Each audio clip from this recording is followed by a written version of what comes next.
Alors, donc, pour rappel, pour ce que la sœur a cité tout à l'heure, dans 1 Corinthiens chapitre 10 verset 25, c'est ce qu'elle a dit tout à l'heure. Elle a dit: mangez de tout ce qui se vend au marché, sans vous poser aucune question par motif de conscience, car la terre est au Seigneur et tout ce qu'elle renferme. Donc, il y a un appui de cela dans 1 Timothée, si je ne me trompe pas, au chapitre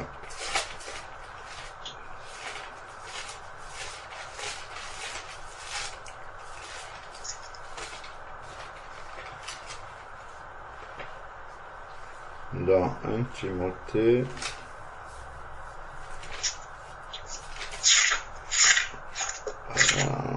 alors 1 Timothée chapitre 4, 1 Timothée chapitre 4, on peut prendre à partir du verset 3 jusqu'au verset 5. Il est dit: ils prescrivent de ne pas se marier, de s'abstenir d'aliments que Dieu a créés. Donc c'est important en fait de voir comment les versets sont, ce qui est dit là. Donc de s'abstenir d'aliments que Dieu a créés, pour qu'ils soient pris avec action de grâce pour ceux qui sont fidèles et qui connaissent la vérité. Donc Dieu a créé des aliments pour que ces aliments-là soient consommés avec action de grâce, c'est-à-dire avec reconnaissance au Seigneur, pour qu'ils soient consommés avec action de grâce par ceux qui sont fidèles et qui connaissent la vérité. Ceux qui sont fidèles, c'est ceux qui marchent avec Dieu fidèlement et qui connaissent la vérité, c'est-à-dire que ces aliments-là n'ont pas été créés par le diable. Enfin, ils connaissent la vérité, ils connaissent le Seigneur est la vérité, mais dans le contexte précis là, qui connaissent la vérité, c'est vraiment ceux qui savent que Dieu, c'est Dieu qui a créé ces aliments-là et que c'est à cause du péché que les aliments, en fait, ont été souillés. Donc, on peut garder un doigt dessus et aller dans Genèse pour voir ça. Dans Genèse chapitre 3, lorsque Adam et Ève ont péché, Dieu a prononcé une sentence par rapport à ça.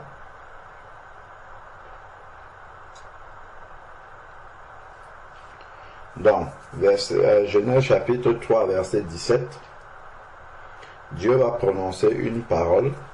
Genèse chapitre 3, verset 17. Bon, avant même de dire Genèse chapitre 3, verset 17, si on regarde un peu avant. Alors, un peu avant,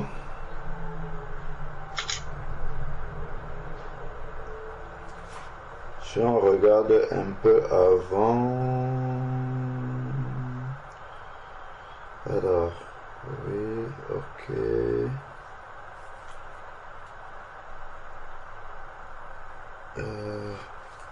Voilà. Si on prend Genèse chapitre 1,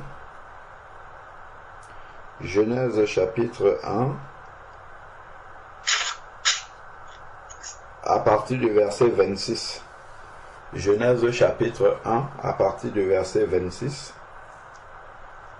Dieu dit: faisons l'homme à notre image, selon notre ressemblance, pour qu'il domine sur les poissons de la mer, sur les oiseaux du ciel, et sur le bétail de toute la terre, et sur tous les reptiles qui rampent sur la terre. Dieu créa l'homme à son image, et il le créa à l'image de Dieu. Hommes et femmes, il les créa. Dieu les bénit, et Dieu leur dit: soyez féconds, multipliez-vous, remplissez la terre et soumettez-la. Dominez sur les poissons de la mer, sur les oiseaux du ciel et surtout tout animal qui rampe sur la terre. Bon, le verset qui nous intéresse est celui-là. Donc c'était juste pour avoir le contexte. Dieu dit, voici, je vous donne toute herbe porteuse de semences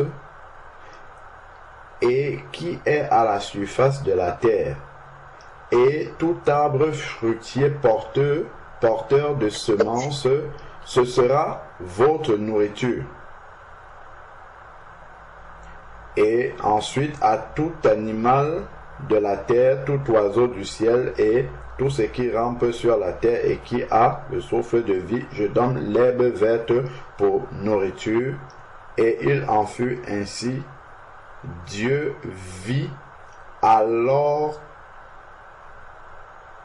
tout ce qu'il avait fait, et voici, c'était très bon.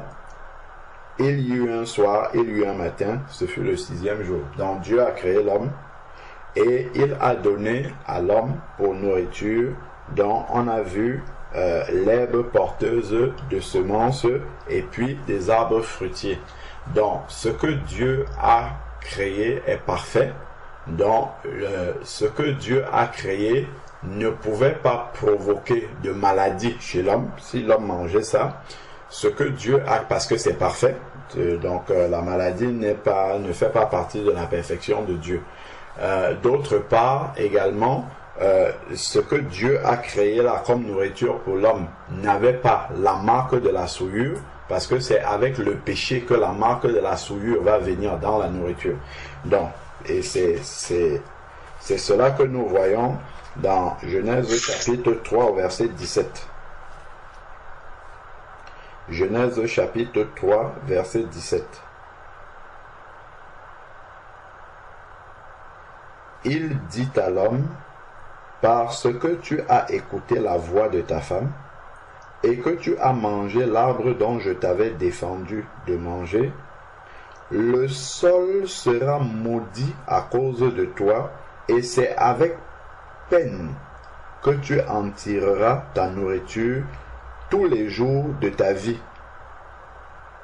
Il te produira le sol des chardons et des broussailles, et tu mangeras l'herbe des campagnes. C'est à la sueur de ton visage que tu mangeras ton pain jusqu'à ce que tu retournes dans le sol d'où tu as été pris, car tu es poussière, et tu retourneras dans la poussière.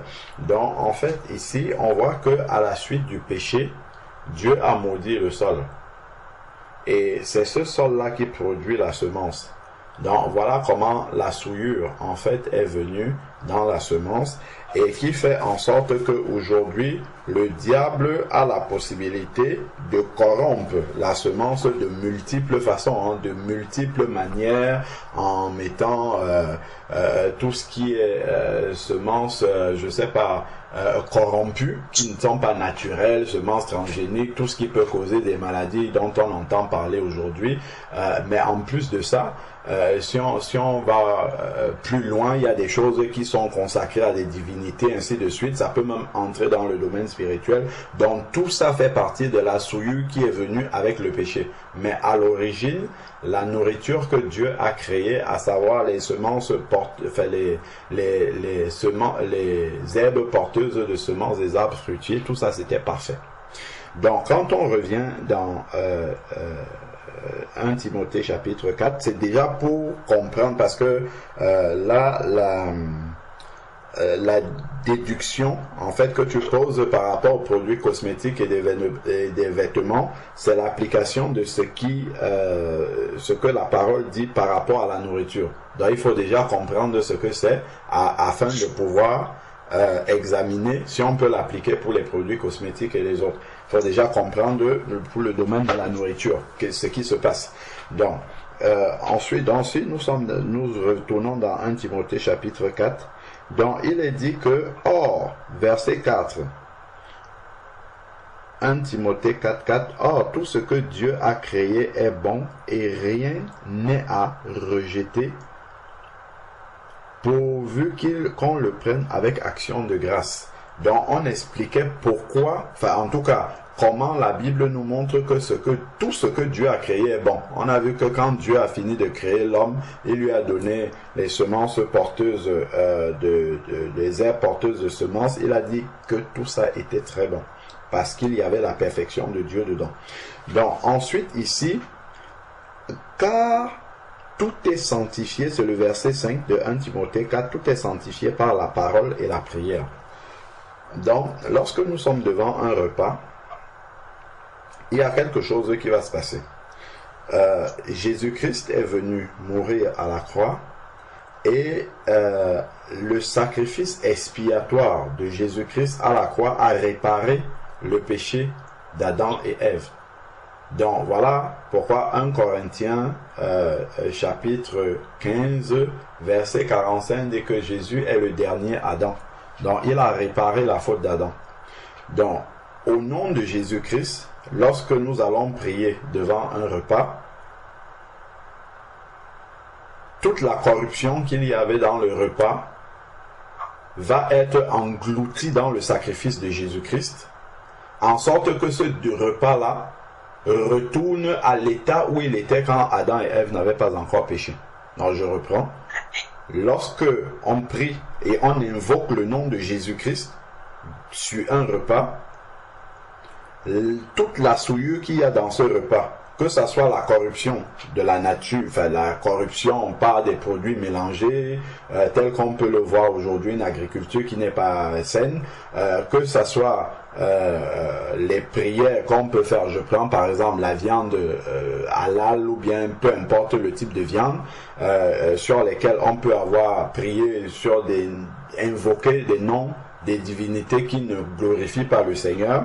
Le nom du Seigneur Jésus-Christ invoqué dessus ôte toute la souillure qu'il y a dessus et fait retourner ces aliments-là à l'état où Dieu avait dit qu'ils sont très bons, parce que Dieu les avait créés bons. D'ailleurs, les animaux, c'est pareil aussi.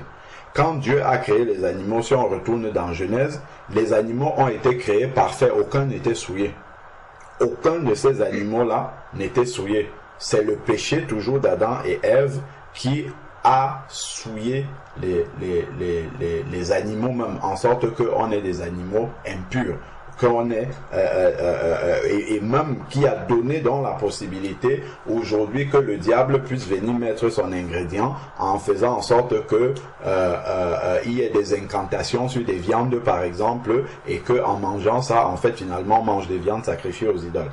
Mais au final, lorsque on invoque le nom de Jésus-Christ, le sacrifice de Jésus-Christ, toute la souillure qu'il y a, quel que soit le type de souillure qu'il y a sur ces aliments-là, c'est englouti totalement dans la mort de Jésus-Christ à la croix, dans le sacrifice de Jésus-Christ à la croix. Et ce sacrifice-là, puisque toute la souillure est engloutie, le repas que nous avons sur la table retourne donc à cet état-là d'avant le péché, puisque Jésus a effacé le péché, retourne à l'état dans lequel il était avant le péché, à savoir quand Dieu a dit que c'est très bon. Donc, il n'y a plus de souillure dessus. Donc, voilà comment nous pouvons manger, prier sur tout aliment, que peu importe le type d'aliment, on a dit ici, de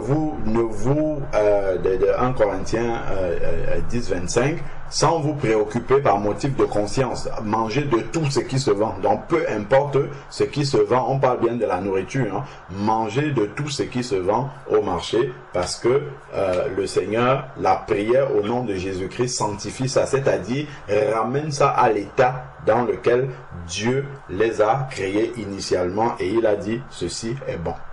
Donc voilà déjà la première étape à comprendre pour pouvoir répondre à la première question. Maintenant, les produits cosmétiques et tout que nous pouvons utiliser. Bon. On va d'abord partir d'un principe.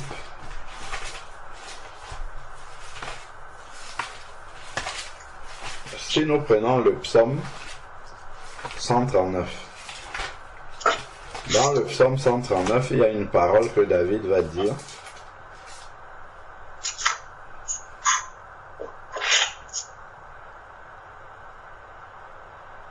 Dans le psaume 139, David va dire quelque chose.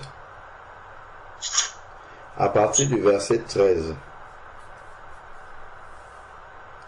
Psaume 139, à partir du verset 13. C'est toi qui as formé mes reins, qui m'as tenu caché dans le sein de ma mère. Je te célèbre, car je suis une créature merveilleuse. Tes œuvres sont merveilleuses et mon âme le reconnaît bien. Mon corps n'était pas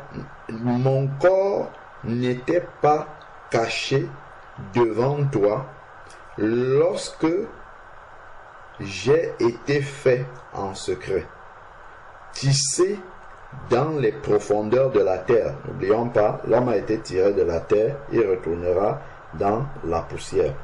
Verset 16. Quand je n'étais qu'une masse informe, tes yeux me voyaient, et sur ton livre étaient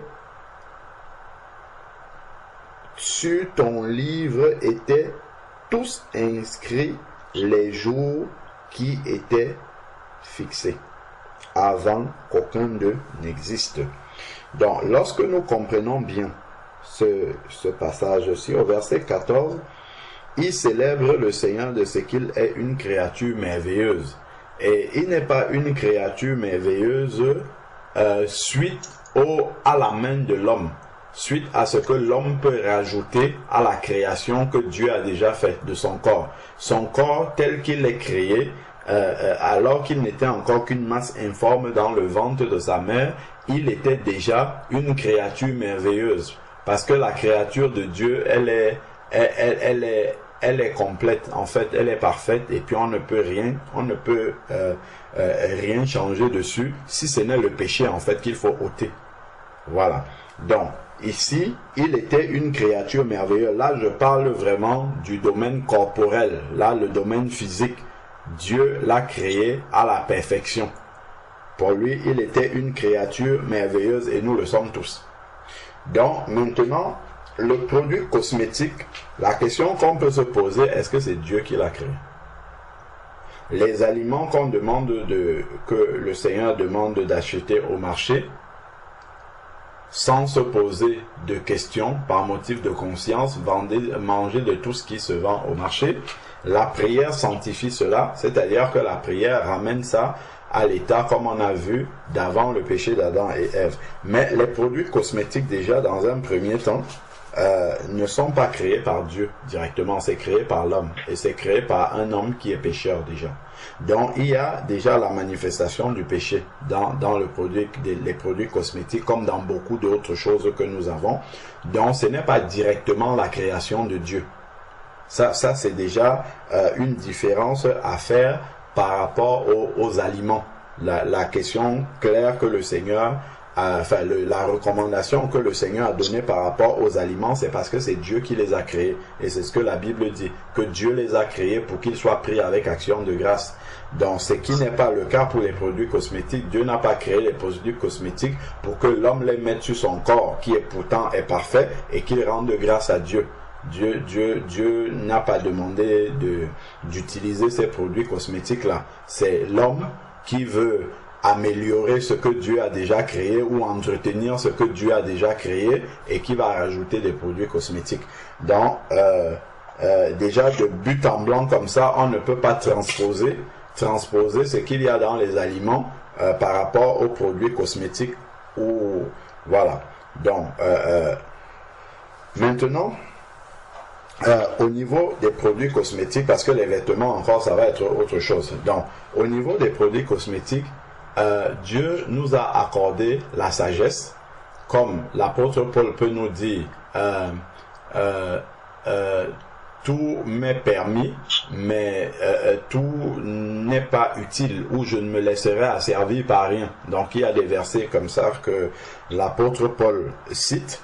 Maintenant, dans un produit cosmétique, si c'est pour éviter que ma peau soit blanche pendant l'hiver, je mets un produit juste pour que, ma peau soit simplement entretenue, c'est une chose. prendre maintenant un produit cosmétique pour transformer ma peau, pour qu'elle soit différente de ce que Dieu a créé, à savoir que j'ai un teint foncé, Dieu m'a créé foncé, et moi je vais vouloir avoir un teint clair, je vais mettre un produit cosmétique pour changer ce que Dieu a créé de manière naturelle. Là on entre dans la transformation de ce que Dieu a créé, et là maintenant c'est la main de l'homme qui commence à modifier la merveilleuse créature du Seigneur que nous avons vue dans le psaume 139, et là maintenant il va avoir un problème par rapport au Seigneur. Donc, au niveau des produits cosmétiques, c'est vraiment... donc, je vais prendre quelques versets. Hein. Si je prends par exemple Romains chapitre 12, verset 1. Romains chapitre 12, verset 1. Romains chapitre 12, verset 1. Il est dit, je vous exhorte donc, frères, par les compassions de Dieu, à offrir vos corps comme un sacrifice vivant, saint, agréable à Dieu, ce qui serait de votre part un culte raisonnable. Donc, en fait, nos corps, qui sont le temple du Saint-Esprit, doivent être saints et agréables à Dieu et offerts comme un sacrifice vivant. Pourquoi nos corps peuvent être offerts en sacrifice vivant? Nous savons, en fait, nous sommes exactement comme les plantes. Pour revenir au verset qu'on a lu tout à l'heure dans Genèse, en fait, quand je dis nous sommes comme des plantes, c'est en termes de statut de sainteté. C'est-à-dire que quand Dieu a créé ces plantes-là, les plantes porteuses de semences, ces plantes-là étaient parfaites parce qu'elles sont issu immédiatement de la création de Dieu. Donc, ce que Dieu crée est parfait. Et l'homme est encore au sommet de la perfection de Dieu parce que Dieu l'a créé à son image. Donc, on a vu tout à l'heure, créons l'homme à notre image. Donc, l'homme a été créé à l'image de Dieu, donc parfait. Donc, normalement, quand l'homme naît, il aurait dû être parfait. C'est-à-dire que si Adam avait eu Caïn, n'ayant pas encore péché, Caïn serait sorti parfait aussi, parce qu'il serait immédiatement à l'image de Dieu. Mais le péché a déformé l'image de l'homme, de la même manière que le sol a été maudit et la semence qui en sort a la trace de la malédiction, donc du péché dessus, et la corruption dont est entrée comme ça dans les aliments. Donc, de la même manière, en fait, l'homme normalement est à la perfection de Dieu s'il n'y avait pas le péché.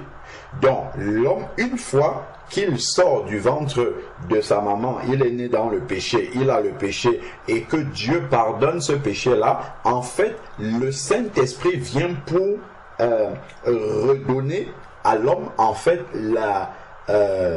l'image qu'il avait dès le départ, c'est-à-dire qu'il était l'image de Dieu. D'ailleurs, c'est ce qu'on voit avec le port du foulard dans 1 Corinthiens chapitre 11. Il est dit que l'homme est l'image et la gloire de Dieu, parce qu'il est à la ressemblance de Dieu. Donc, voilà, parce que l'homme a été créé directement à la ressemblance de Dieu et Ève a été tirée de l'homme. Donc c'est comme ça qu'elle est aussi à l'image de Dieu, parce qu'elle a été tirée de celui qui est déjà à l'image de Dieu. Et Ève est sortie parfaite de la côte de l'homme. Donc elle est sortie de l'intérieur de l'homme parfaite, parce que à ce moment-là, l'homme n'avait pas encore péché. Donc si quelqu'un était parfait et donnait naissance à un enfant, cet enfant la sortirait parfait également.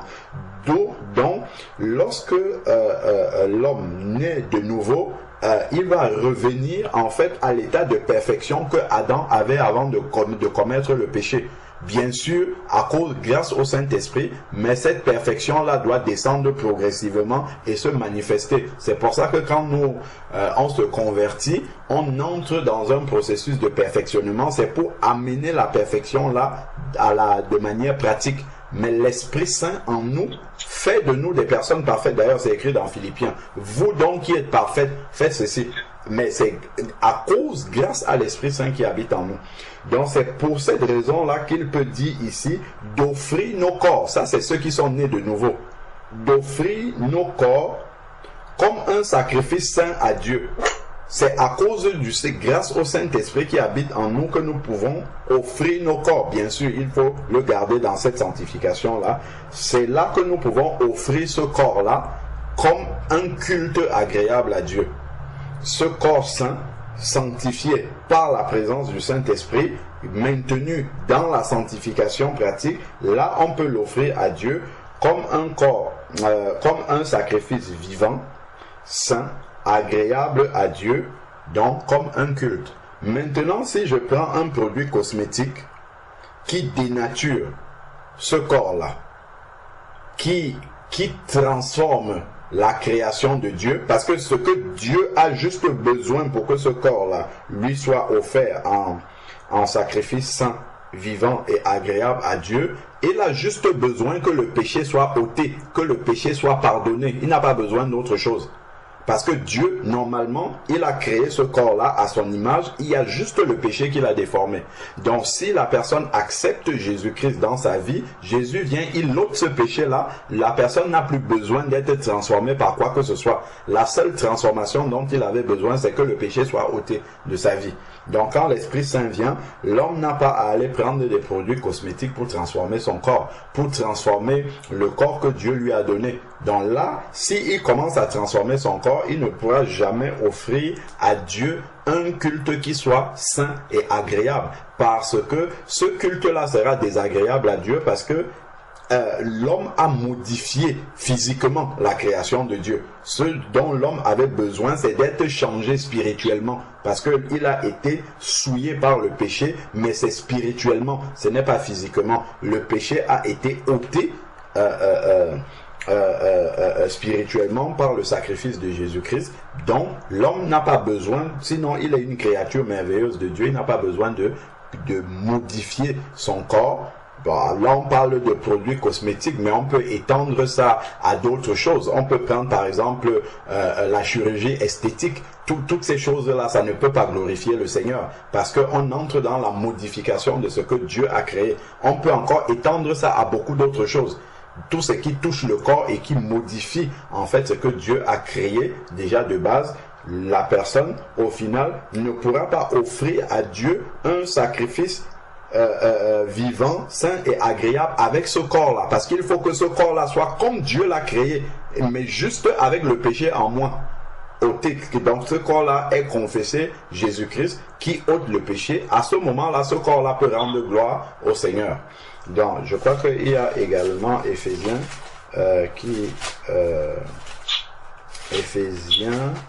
qui parle de cela, si je ne me trompe pas. Non, 1 Corinthiens chapitre 6. 1 Corinthiens chapitre 6. Alors, 1 Corinthiens chapitre 6, verset 19 à 20. 1 Corinthiens chapitre 6, verset 19 à 20. Il est dit, ne savez-vous pas ceci, votre corps est le temple du Saint-Esprit qui est en vous et que vous avez reçu de Dieu. Vous n'êtes plus à vous-même. Donc, nous ne nous appartenons plus nous-mêmes, nous appartenons désormais à Dieu. Il nous a rachetés par son sang, comme dit Apocalypse chapitre 5, verset 9 à 10. Il a racheté par son sang les hommes de toute langue, de toute tribu, de tout peuple. Par son sang, il nous a rachetés pour Dieu, en sorte que nous ne nous appartenons plus nous-mêmes. Donc, si je dois appliquer les produits cosmétiques sur mon corps, il faut que je me pose la question de savoir si c'est dans la volonté de Dieu, puisque je ne m'appartiens plus moi-même. Ce corps-là est le temple du Saint-Esprit, ne m'appartient pas. Donc ensuite, maintenant, il est dit ici, car verset 20, car vous avez été rachetés à grand prix. Donc on a été rachetés à grand prix. Glorifiez donc Dieu dans votre corps. Comment est-ce que je vais glorifier Dieu dans un corps modifié par les produits cosmétiques ou bien par toute autre transformation? Non, je ne pourrais pas glorifier Dieu parce que je n'ai pas respecté la création que Dieu a faite. Je ne parle pas d'un entretien, c'est tout à fait différent. C'est-à-dire que, par exemple, si je me lave tous les jours, je ne suis pas en train de dénaturer la création que Dieu a faite de mon corps. Au contraire, je suis en train de l'entretenir. C'est pas pareil.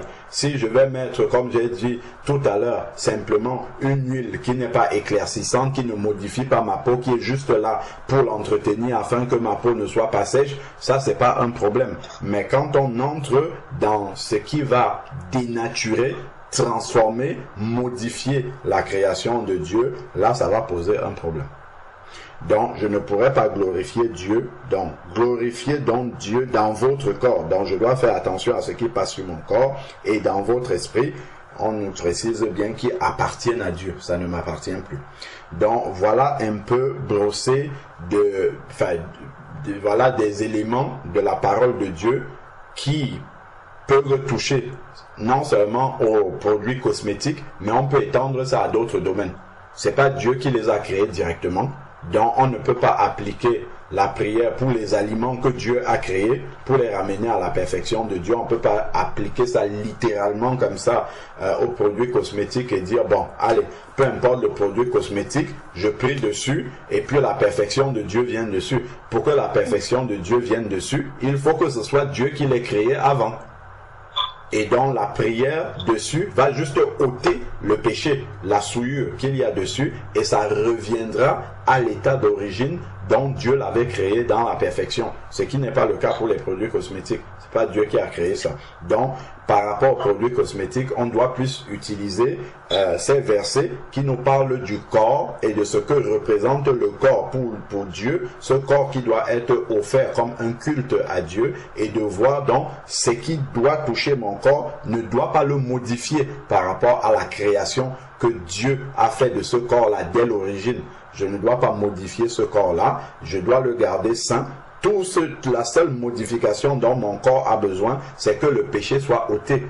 Donc c'est la seule modification dont le corps a besoin. Bien évidemment, la maladie ne fait pas partie de la perfection de Dieu. La maladie doit être ôtée aussi au nom de Jésus-Christ. Donc tout ça, ce sont des choses qui viennent dénaturer la création parfaite de Dieu. Parce que Adam n'a pas été créé malade. Ni Ève d'ailleurs, ils n'ont pas été créés malades, ou bien ils n'ont pas été créés habités de démons. Donc toutes ces choses-là doivent être ôtées, et en ôtant ça, ça ne peut que ramener le corps vraiment dans la perfection du Seigneur. Donc bien évidemment, on comprend aussi ces aspects-là. Donc voilà pour la réponse, en tout cas ce que je peux dire pour les produits cosmétiques. Maintenant, pour ce qui concerne les vêtements. Donc, en ce qui concerne les vêtements, de ma compréhension, nous achetons des vêtements pour les mettre sur nous.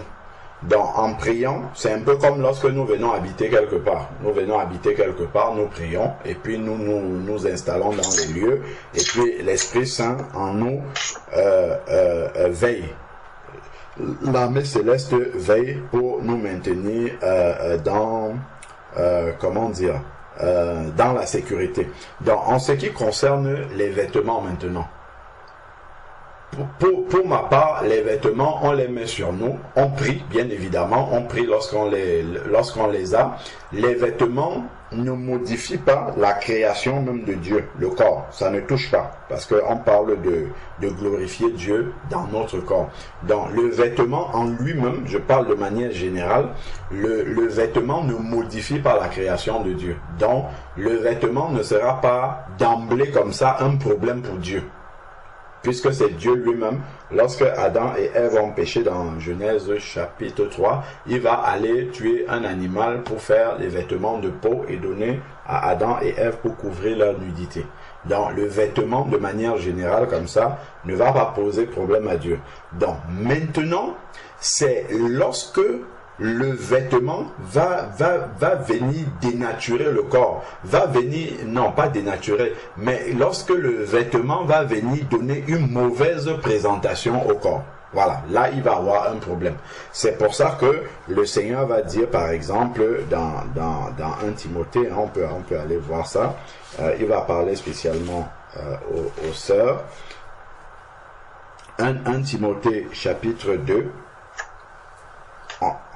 1 Timothée chapitre 2 à partir du verset 9.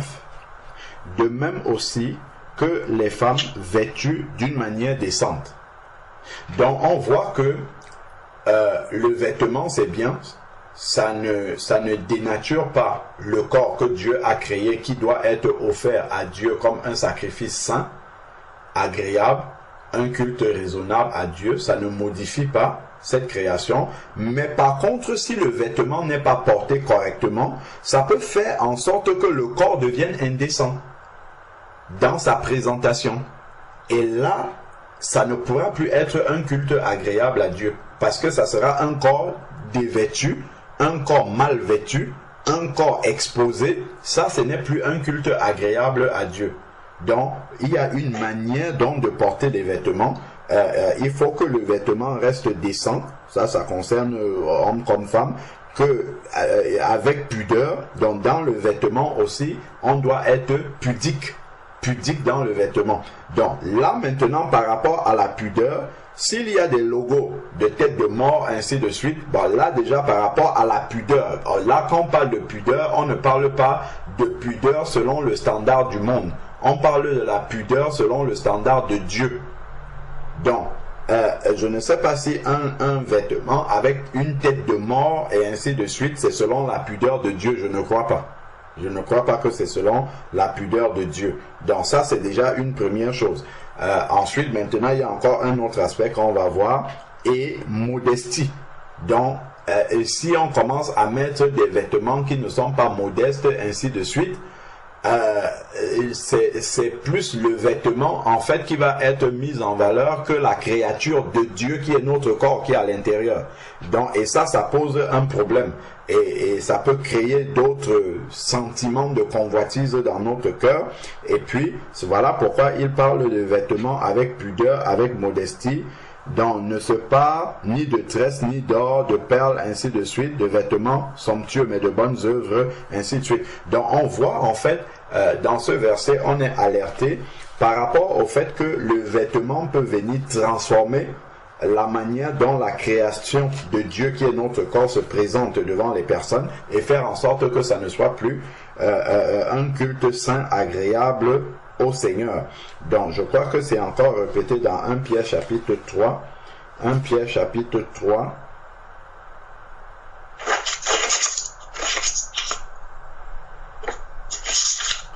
Alors, verset 3-4. Voilà, verset 3-4. Où il dit, n'ayez pas pour parure extérieure les cheveux tressés, ornements d'or, manteau élégant, ainsi de suite. Donc, on voit en fait comment le Seigneur rappelle encore ce qui peut venir quelque part transformer la manière dont on présente à l'autre cette créature de Dieu qui est notre corps. Donc on voit là, il donne vraiment les détails. Donc même physiquement, tout ça, si on est transformé physiquement, là en fait ce corps-là ne peut plus être offert en sacrifice vivant, saint et agréable à Dieu. Donc ça, c'est la question que je dois toujours me poser. Donc là, la manière dont je me présente physiquement là, est-ce que ça c'est saint, agréable à Dieu? Est-ce que ça c'est décent? Est-ce que ça c'est modeste? Est-ce que ça c'est selon vraiment comment dire, le standard de Dieu, sachant que au final, le corps vêtu doit être un sacrifice agréable, saint et doit être un sacrifice vivant, saint et agréable à Dieu, le corps vêtu. Donc, le corps, non seulement lui-même doit être gardé comme ça, je ne vais pas aller faire des piercings, des tatouages, enfin modifier ce que Dieu a créé. Je ne vais pas non plus aller, comment dire, mettre dessus des vêtements qui ne sont pas à la gloire de Dieu, quelle que soit la prière que j'aurais fait dessus.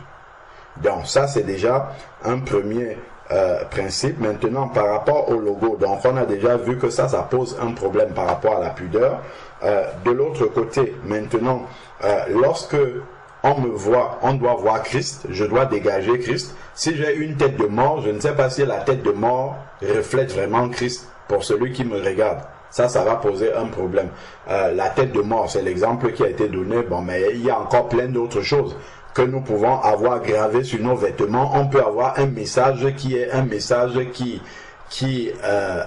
complètement est totalement contraire à l'évangile. Donc, si j'ai un message comme ça, Je ne sais pas si de prime abord, quand on regarde ce message, quelqu'un lit le message ou le logo qui est peut-être sur un vêtement que je porte, si ça renvoie, je ne sais pas moi, à quelque chose de totalement contre Christ. Je ne sais pas si je mets maintenant, on a dit vêtements, c'est vêtements. Si je viens maintenant, je vous prêche ici, habillé avec l'uniforme des francs-maçons, je crois qu'il y aura un problème. Même si j'ai prié sur cet uniforme-là.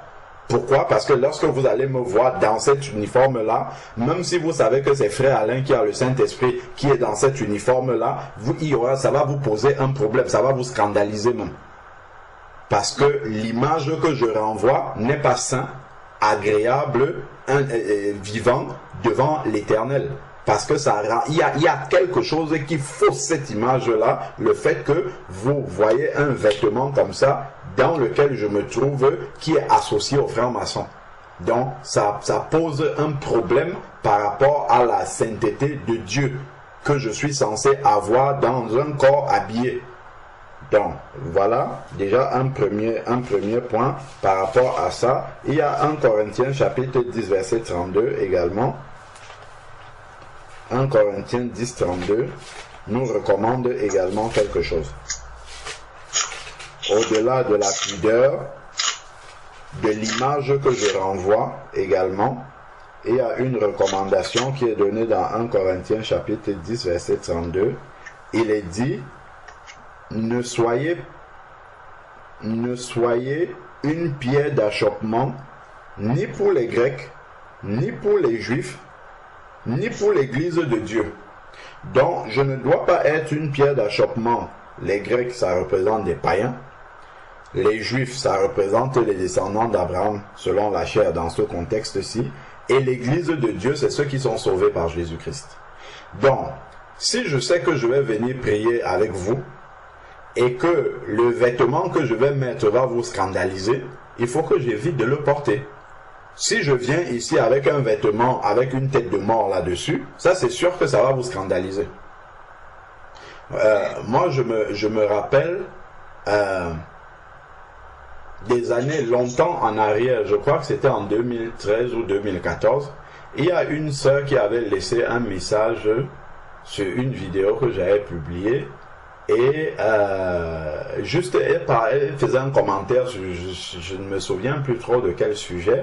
Et après, elle a indiqué dans ce commentaire-là, elle a dit oui, parce que des fois, oui, les frères insistent beaucoup sur le vêtement de la femme, mais moi, quand je vois un frère, par exemple, prêcher avec une barbe de 3 jours, ça me scandalise. Ou bien, lorsque je vois un frère avec un vêtement avec un logo du monde, ça me scandalise. Bon, elle a dit comme ça, elle est passée. Mais moi, depuis ce jour-là, j'avais lu ce commentaire-là, je n'achète plus jamais de vêtements où il y a un logo du monde marqué. Mais moi, je ne vais pas imposer ça à quelqu'un d'autre. Simplement parce que cette sœur-là l'a mentionné, je me suis dit, ben ça peut scandaliser d'autres personnes. Si je suis en train de parler du Seigneur devant quelqu'un ou devant même des enfants de Dieu et qui sont sensibles à ces choses-là et qui voient ça sur moi, ça peut les scandaliser.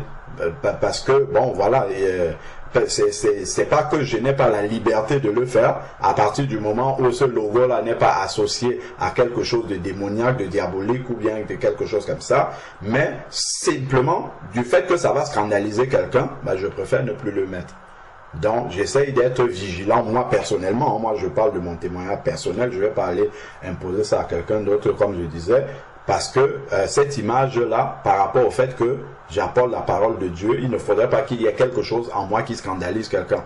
Donc, quand j'achète mes vêtements, depuis ce moment-là, je fais attention à ce qu'il n'y ait aucune marque là-dessus, qu'il n'y ait aucun message là-dessus. Sauf si c'est écrit que Jésus-Christ est Seigneur. Bon, c'est ce qu'on ne va pas trouver forcément dans un magasin de ce monde-ci. Donc, voilà un peu déjà par rapport aux vêtements avec logo, produits cosmétiques, comment est-ce qu'on peut comprendre cela avec la parole de Dieu. Donc ça c'est ma compréhension pour cette première question. Donc je propose qu'on fasse déjà un tour sur la première question avant d'examiner les autres, sinon après ça va être confus, on ne saura plus où est-ce qu'on en est. Amen. Amen.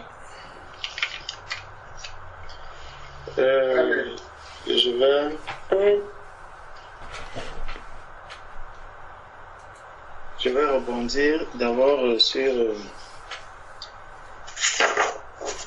le maquillage et les produits cosmétiques.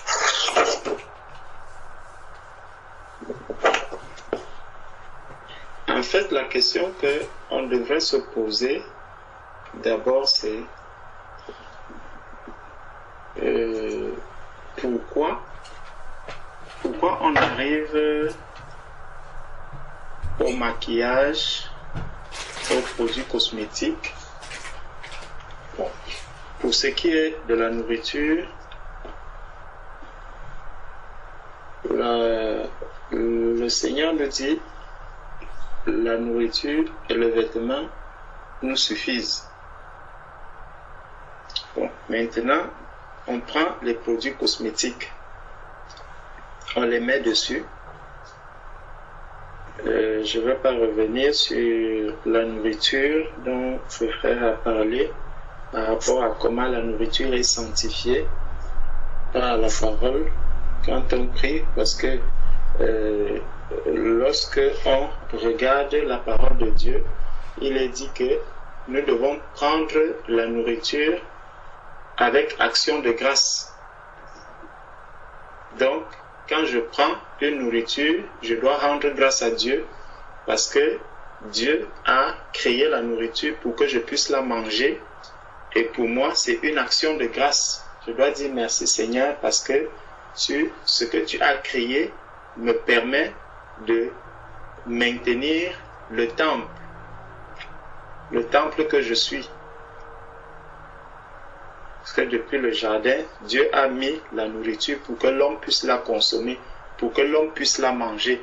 Et quand on regarde dans la nourriture, il y a tout ce qui est utile pour le bon fonctionnement de l'organisme humain. Quand aujourd'hui on voit un peu les hommes chercher à revenir au système bio, c'est parce qu'on essaye de tendre justement à la perfection, au modèle parfait de départ que Dieu avait établi à l'origine. Donc on veut revenir à ce modèle de départ qui était le modèle parfait de Dieu. Voilà pourquoi les hommes commencent à tendre à demander le bio. Et le bio aujourd'hui, ça coûte les yeux de la tête. Donc, est-ce que même ce bio, aujourd'hui, on peut encore l'avoir quand on regarde un peu le niveau de pollution qu'il y a dans le monde aujourd'hui? On comprend qu'il est très très difficile de retrouver encore le bio. Donc, même les agriculteurs, les personnes même qui pratiquent ce bio, l'agriculture à partir de la terre qui n'utilise pas les produits chimiques, aujourd'hui, il est très difficile, voire impossible, de trouver encore la nourriture saine. Par contre, le chrétien, celui qui a l'Esprit de Dieu en lui, il a cette grâce de pouvoir transformer cette nourriture et la rendre saine, comme à l'origine. En rendant grâce au Père, parce que lorsque Dieu te donne la nourriture, si tu rends grâce à Dieu de ce que Dieu t'a donné la nourriture, le Seigneur dit que il ne peut pas te donner, tu ne peux pas demander il a dit quoi, un poisson et il te donne un scorpion. Bon, bref. Donc, si tu demandes la nourriture à Dieu, Dieu va te donner une nourriture qui est saine. Donc, en rendant grâce à Dieu, avec un plat devant, en disant, Père, je te rends grâce de ce que ce manioc, par exemple, ce manioc, je te rends grâce de ce que tu me permets de manger le manioc aujourd'hui.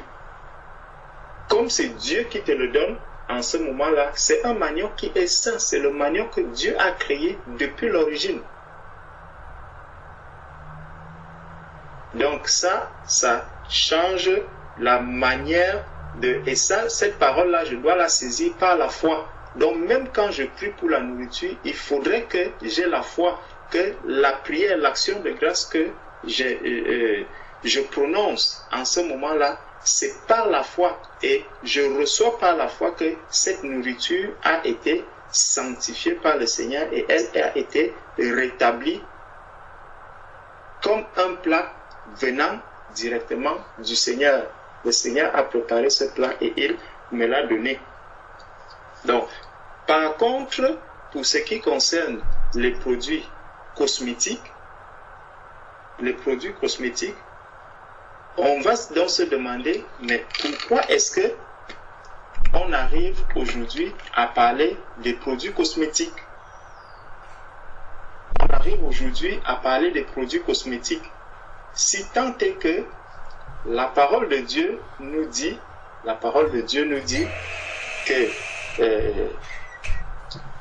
déjà, en majorité, parler de produits cosmétiques, c'est parler de la femme, donc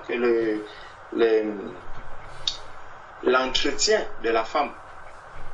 Généralement, bon, c'est vrai qu'aujourd'hui, avec tout ce que nous rencontrons dans le monde, tout ce que nous voyons dans le monde aujourd'hui, on voit aussi des hommes qui commencent à se décaper, qui commencent à faire ceci. Mais quand on va demander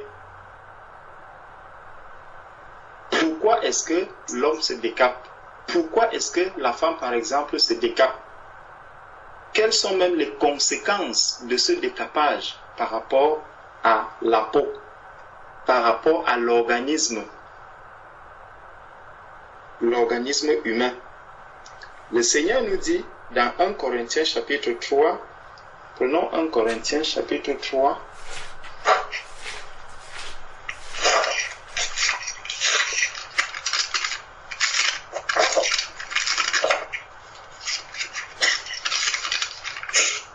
donc on comprend que la foi ce n'est pas seulement pour guérir le malade. Même quand on mange, il faut avoir la foi que la nourriture que je mange là, elle est saine.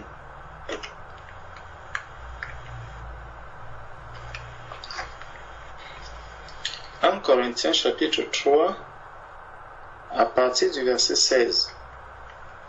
Ne savez-vous pas que vous êtes le temple de Dieu et que l'Esprit de Dieu habite en vous? Si quelqu'un détruit le temple de Dieu, Dieu le détruira. Si quelqu'un détruit le temple de Dieu, Dieu le détruira, car le temple de Dieu est saint et c'est ce que vous êtes. Que nul ne s'abuse lui-même. Si quelqu'un parmi vous pense être sage selon ce siècle, qu'il devienne fou afin de devenir sage. Donc, quand on prend les produits cosmétiques, on prend un produit cosmétique. Déjà, la majorité des produits cosmétiques, c'est des produits chimiques. C'est des produits chimiques. Donc, les personnes commencent à chercher des produits cosmétiques qui sont naturels et tout et tout. C'est tout cela, je ne sais pas si la quantité de produits naturels qu'on peut retrouver parmi les produits cosmétiques, mais la majorité de ces produits cosmétiques, vous allez entendre que c'est des produits, soit on a pris la peau des morts, soit on a pris ceci. C'est des produits très très dangereux.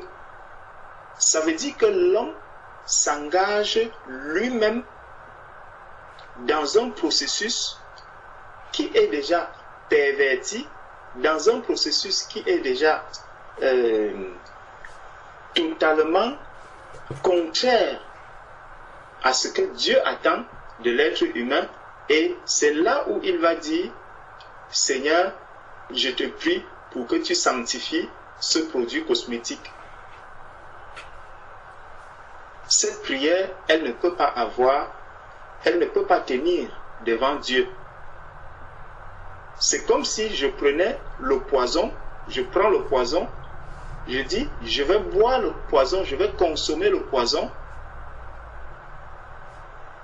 et je dis, Seigneur, sanctifie ce poison, mais je le prends quand même pour le boire. Ce n'est pas possible. Pas comme ma sœur disait, que tenter, là, tu es en train de tenter Dieu, et là, tu vas assumer les conséquences. Donc, Dieu ne peut pas sanctifier un poison pour que quelqu'un le prenne. Ce n'est pas possible. Quand le Seigneur dit que voici les miracles qui accompagneront ceux qui auront cru dans Marc 16, en mon nom, s'ils boivent quelques breuvages mortels, il ne leur arrivera rien. C'est que j'arrive, j'ai quelque chose à boire. Si quelqu'un m'a empoisonné et que je ne suis pas au courant de ce qui se passe, de ce qui est là-dedans, je vais boire cette eau. Si c'est l'eau qui a été empoisonnée, je prends cette eau, je finis de prier, je rends grâce au Seigneur, je prends l'eau, je la bois. Effectivement, puisque j'ai la foi que l'eau que je suis en train de boire a été sanctifiée. Donc, Seigneur, merci parce que tu m'as donné de l'eau. Le Seigneur ne peut pas me donner une eau qui est mauvaise. Donc, je vais boire cette eau et en buvant cette eau viendra désaltérer ma soif. Tout simplement, elle est rentrée à l'état origine. Voilà pourquoi le poison qui se trouve dans cette eau-là n'aura aucun effet sur moi. Parce que j'ai rendu grâce à Dieu, parce qu'il a été sanctifié par Dieu. C'est exactement la même chose avec la nourriture que nous consommons.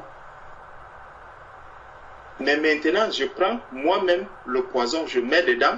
Je ne peux plus venir dire à Dieu que, Seigneur, allô? Oui.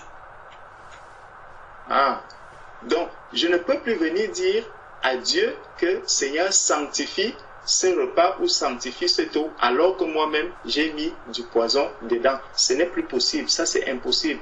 Ça ne peut pas être sanctifié. Ça veut dire que je suis en train de tenter Dieu. Or, le Seigneur dit, tu ne tenteras pas l'Éternel, ton Dieu.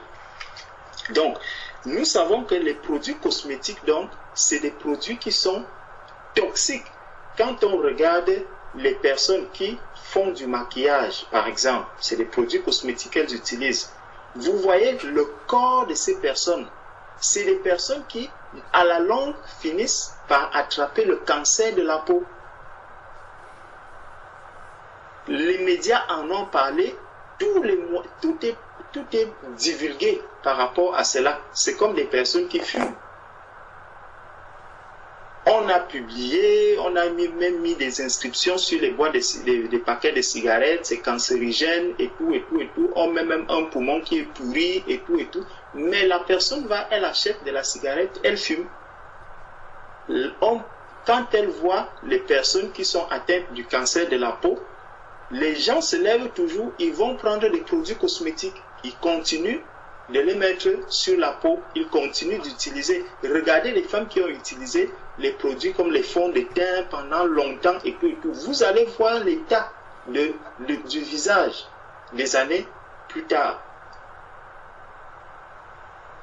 Tous ces produits cosmétiques sont cancérigènes, c'est des produits qui sont très très dangereux pour la peau. C'est vrai qu'aujourd'hui, avec tous les téléphones que l'on a, les ondes qui circulent à gauche, à droite, le cancer, tout cela expose l'être humain. Et voilà pourquoi nous devons encore nous mettre davantage en prière. Nous devons nous mettre davantage en prière justement pour demander au Seigneur de nous aider. De nous aider vraiment à tenir face à tous ces poisons, parce que nous sommes environnés par du poison. L'environnement est totalement empoisonné, tellement empoisonné par les ondes et tous les gaz carboniques et tout cela, toute cette pollution-là. Nous respirons cela, nous respirons, nous devons beaucoup prier. Donc, le Seigneur dit, si quelqu'un détruit le temple de Dieu, Dieu le détruira, car le temple de Dieu est saint. Et c'est ce que vous êtes. Donc, je n'ai pas autorité à détruire le temple de Dieu que je suis. Donc, les produits cosmétiques, je n'en ai pas du tout besoin sur mon organisme. Nous n'en avons vraiment pas besoin. Et nous ne pouvons pas venir dire à Dieu que Seigneur, viens sanctifier ce produit cosmétique. Donc, je viens détruire le temple et je dis Seigneur, sanctifie ce produit qui va détruire ce temple. Non, Dieu ne peut pas valider cela. Donc, quand on regarde les raisons pour lesquelles les personnes se décapent ou utilisent ces produits cosmétiques, si on prend le cas de la femme, la parole de Dieu nous dit que la femme a été créée pour l'homme. Dans 1 Corinthiens 11, verset 8 au verset 9. La femme a été créée pour l'homme. On ne dit pas la femme qui est maquillée. On ne dit pas la femme. Le frère a lu le psaume dans lequel le Seigneur nous rappelle que la femme est une belle créature de Dieu. Une merveilleuse créature de Dieu. Donc la femme qui a été créée pour l'homme, ce n'est pas parce qu'elle est maquillée qu'elle n'est pas elle n'est pas créée pour l'homme seulement quand elle est maquillée. Même si une femme n'est pas maquillée, elle est créée pour l'homme. Dans le cadre d'un mariage. Parce que ce n'est pas seulement les célibataires qui se maquillent. Il y a aussi les femmes mariées qui se maquillent. Donc toute femme, elle reste une femme, même sans maquillage. Elle ne va pas changer. Elle reste toujours une créature merveilleuse et elle a toujours été, elle reste créée pour l'homme. Elle continue d'être l'aide de l'homme. Et la parole de Dieu vient encore nous dire, toujours dans 1 Corinthiens 11, que la femme est même la gloire de l'homme. Donc, il ne dit pas que parce que la femme est, tu vas devenir une plus grande gloire si tu mets des produits cosmétiques. Non, il n'y a pas de degré dans cette gloire-là. La femme est la gloire de l'homme et elle reste la gloire de l'homme. Même sans ces produits cosmétiques. Donc, ce n'est qu'une dépense d'argent pour rien. Ce n'est qu'un empoisonnement de l'organisme pour rien. Ça ne change rien par rapport à la manière dont Dieu te voit. En tant que gloire de l'homme. Avec ou sans maquillage, la femme reste la gloire de l'homme. Maintenant, quand on regarde encore ces produits cosmétiques, ces histoires de produits cosmétiques et maquillage, si nous prenons un peu 2 Rois, pour montrer que nos sœurs, vraiment, maquillage, produits cosmétiques, nous devons faire très attention. Frère parlait de l'apparence tout à l'heure. Si nous prenons 2 Rois, chapitre 9, au verset 30,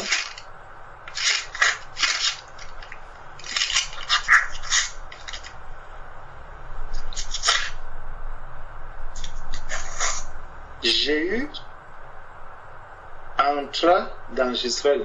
Excusez-moi, je vais prendre mes lunettes.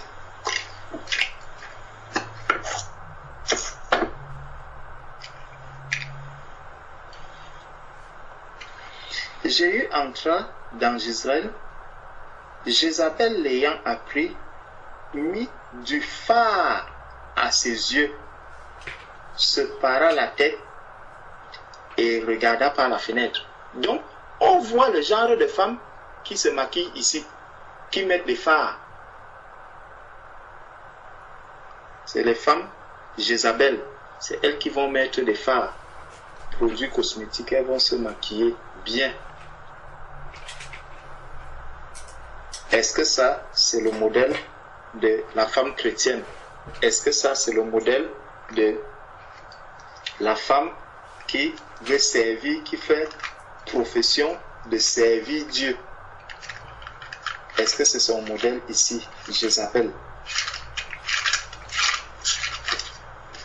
Il y a encore dans Jérémie où on nous parle encore de ces maquillages. Jérémie, c'est souvent Jérémie 4.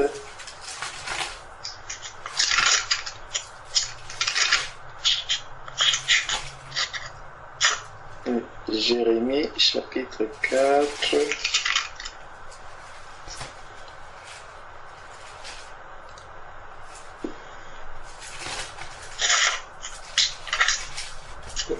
Voilà.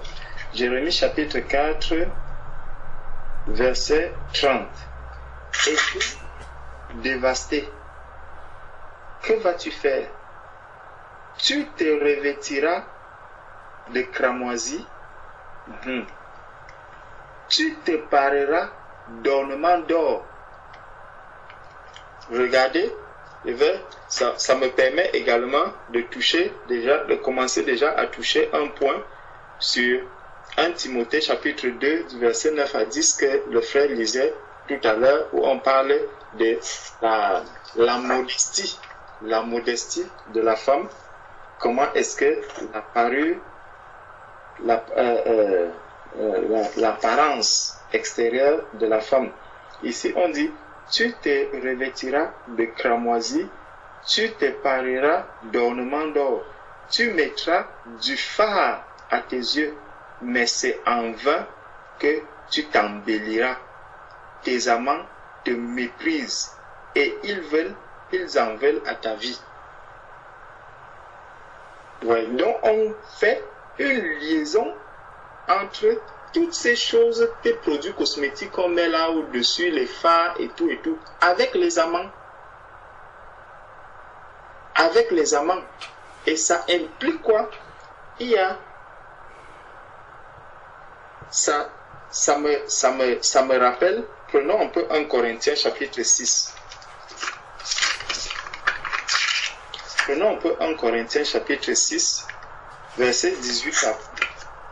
Il y a quelque chose qui est dit là-dedans. Verset 18 à 20. Fuyez l'impudicité. 1 Corinthiens chapitre 6, verset 18 à 20. Fuyez l'impudicité. Quelque autre péché qu'un homme commette, ce péché est hors du corps.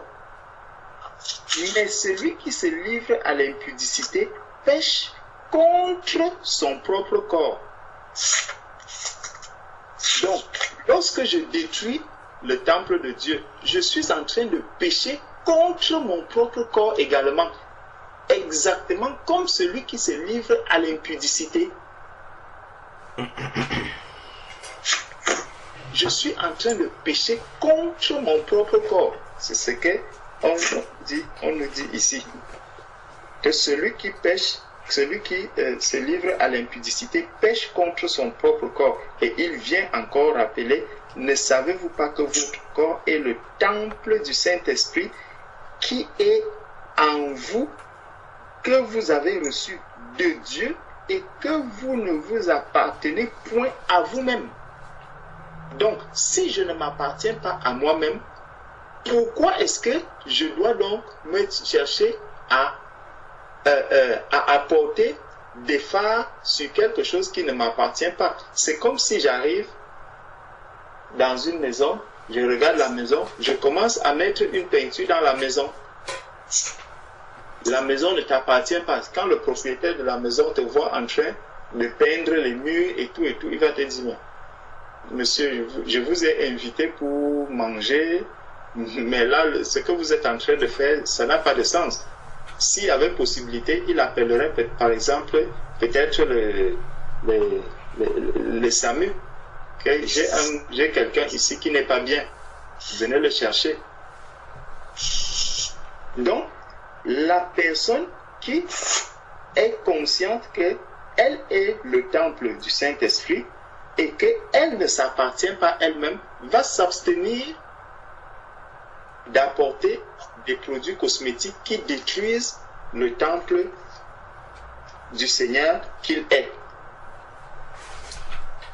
Donc, ça, si on revient dans Jérémie, on était dans Jérémie 4, verset 30, et pour dévaster, que vas-tu faire? Tu te revêtiras de cramoisi, tu te parieras d'ornements d'or, tu mettras du fard à tes yeux, mais c'est en vain que tu t'embelliras. Tes amants te méprisent. Ils en veulent à ta vie. Donc, ce n'est pas parce que on aura mis tous ces produits cosmétiques, ce n'est pas parce qu'on aura embelli cet aspect extérieur que ça va changer quelque chose par rapport à même la gloire de l'homme. Ni même ça ne fera pas de toi quelqu'un d'extraordinaire. Au contraire, tu auras dépensé ton argent pour rien. Donc, voilà ce que je pouvais ajouter par rapport aux produits cosmétiques. Si on regarde maintenant le problème du vêtement, il y a quelque chose que le frère disait tout à l'heure quand il parlait du vêtement. On peut voir que, en réalité, le premier vêtement qui a été introduit dans le monde, ce premier vêtement, ce n'est pas Dieu qui l'a donné. C'est là où le problème du vêtement est. Ce n'est pas un problème qui date d'aujourd'hui. Le problème du vêtement, il est arrivé juste après le péché. Quand il y a eu le péché, Adam et Ève ont constaté qu'ils étaient nus. Eux-mêmes ont fabriqué des vêtements avec des feuilles. Ils ont fabriqué des vêtements avec des feuilles. Et c'est des vêtements qui ne les couvraient pas. Quand on regarde comment les gens s'habillent aujourd'hui, quand on vous dit que le monde est sous la puissance du malin, le monde est sous la puissance du malin. Les hommes aujourd'hui, vous voyez des femmes qui marchent nues. Elles montent et descendent. Quand vous arrivez sur une plage, c'est encore terrible. Genèse chapitre 2 au verset 25. On nous dit, l'homme et sa femme étaient tous deux nus et ils n'en avaient point honte. Ça c'est péché. Ils étaient tous deux nus et ils n'avaient pas honte de leur nudité.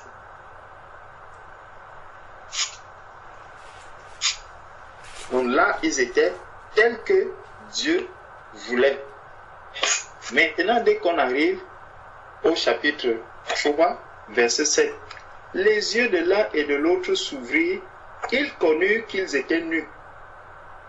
Et ayant cousu des feuilles de figuier, ils s'en des ceintures. Voilà donc les vêtements qu'ils vont introduire, des ceintures. Et quand Dieu arrive dans le jardin, on voit que pour eux, au verset 10, on nous dit, il répondit, j'ai entendu ta voix dans le jardin et j'ai eu peur parce que je suis nu et je me suis caché. Vous voyez, des personnes qui ont des vêtements qu'eux-mêmes ont cousus, ils ont honte de ces vêtements. Quand vous regardez un peu les gens qui marchent là dehors, vous voyez une femme avec une toute petite robe. Dès que le vent commence à souffler, elle n'est plus à l'aise. Elle commence à tirer sa robe vers le bas. Mais pourquoi tu te donnes donc autant de peine? Elle commence à tenir la robe. Elle tient la robe. Tu vas acheter une chemise à la boutique. Tu la mets comme étant une robe.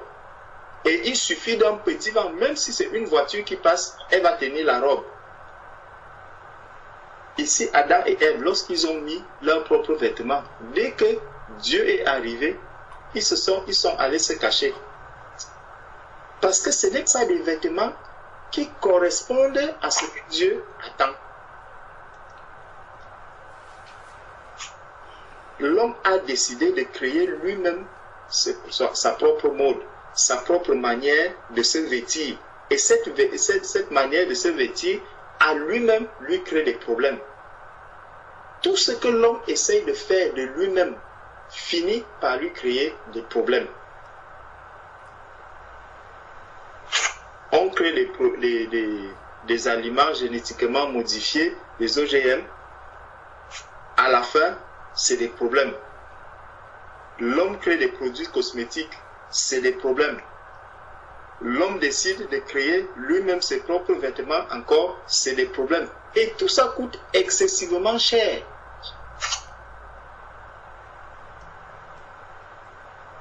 Tout ça coûte excessivement cher. Donc, si donc, aujourd'hui, quelqu'un va s'habiller, il va mettre un vêtement, et puis, sur ce vêtement, justement, on retrouve les têtes de mort. La parole de Dieu nous dit que nous sommes le temple. Prenez un peu le temple physique. Le temple physique, même si c'est l'église, arrivé un peu à l'église catholique, vous mettez à l'extérieur une tête de mort avec les tags. Vous taguez cela avec une tête de mort.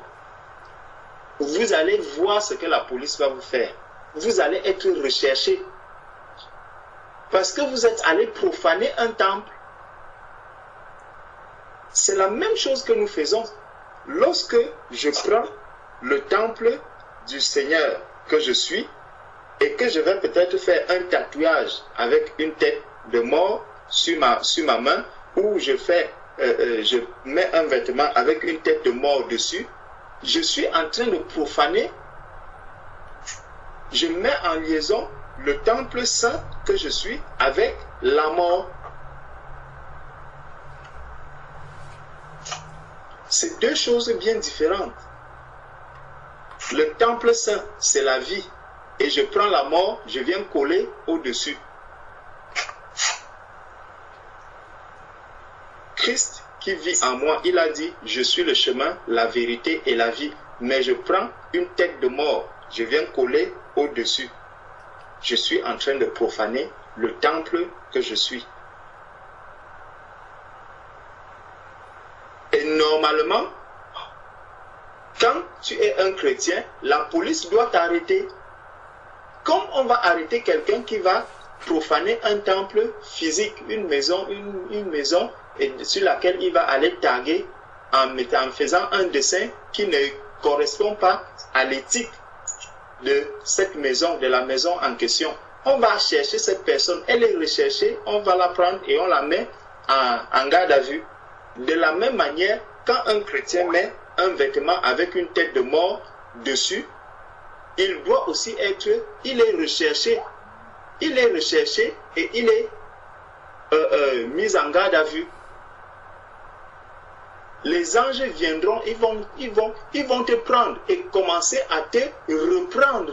Mais c'est que comme nous n'allons pas écouter, nous n'allons pas écouter, nous allons fermer nos oreilles. Les anges vont t'arrêter et te mettre en garde à vue parce que tu es venu profaner le temple, comme on fait dans le monde.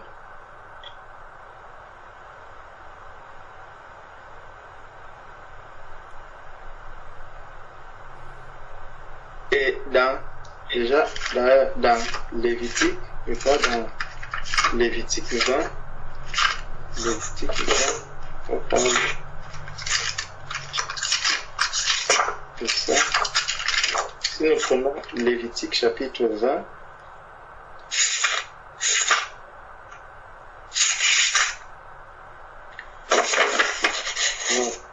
Lévitique chapitre 20, verset 3.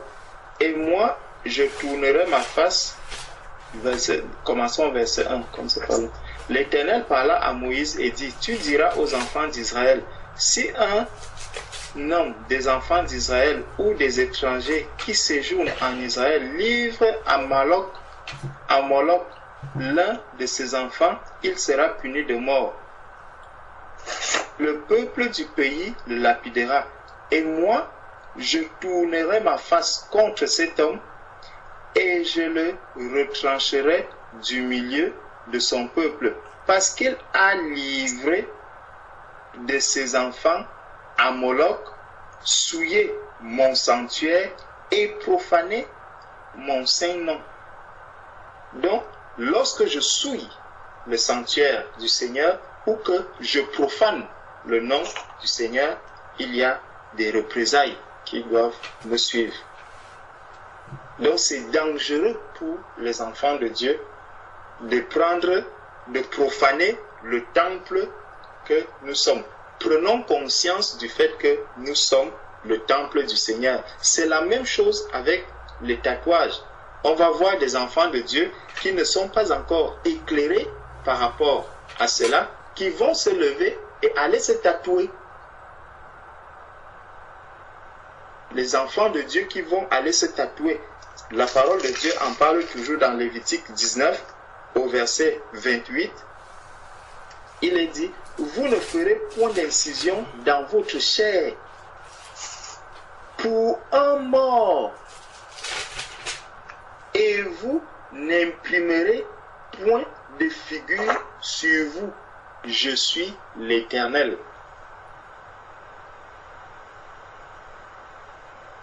Donc, si je ne peux pas faire, si le Seigneur m'interdit de faire des incisions sur ma chair pour un mort, je ne crois pas que, en le mettant, comme ce n'est pas sur ma chair et que je le mets dessus, c'est là que le Seigneur va agréer. Non.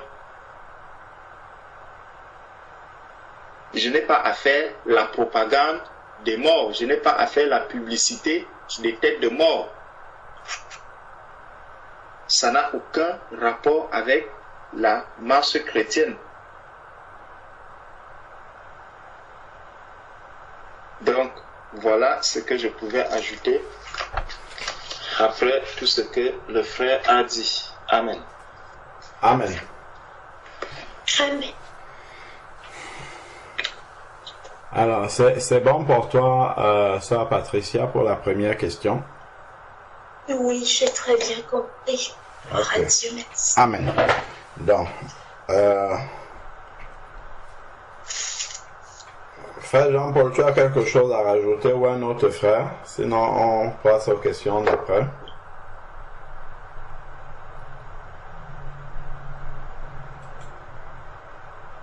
Bon, visiblement pas. Donc, on va prendre la deuxième question. Cette question, c'est savoir si on peut prier le Saint-Esprit. Alors, non. C'est important. Lorsque on a une question comme ça, est-ce qu'on peut prier le Saint-Esprit? Il y a une manière rapide de le savoir, c'est de revenir toujours à Éphésiens chapitre 2 verset 20. Éphésiens chapitre 2 verset 20 nous dit, Éphésiens chapitre 2 verset 20 doit être notre boussole. Éphésiens 2, 20.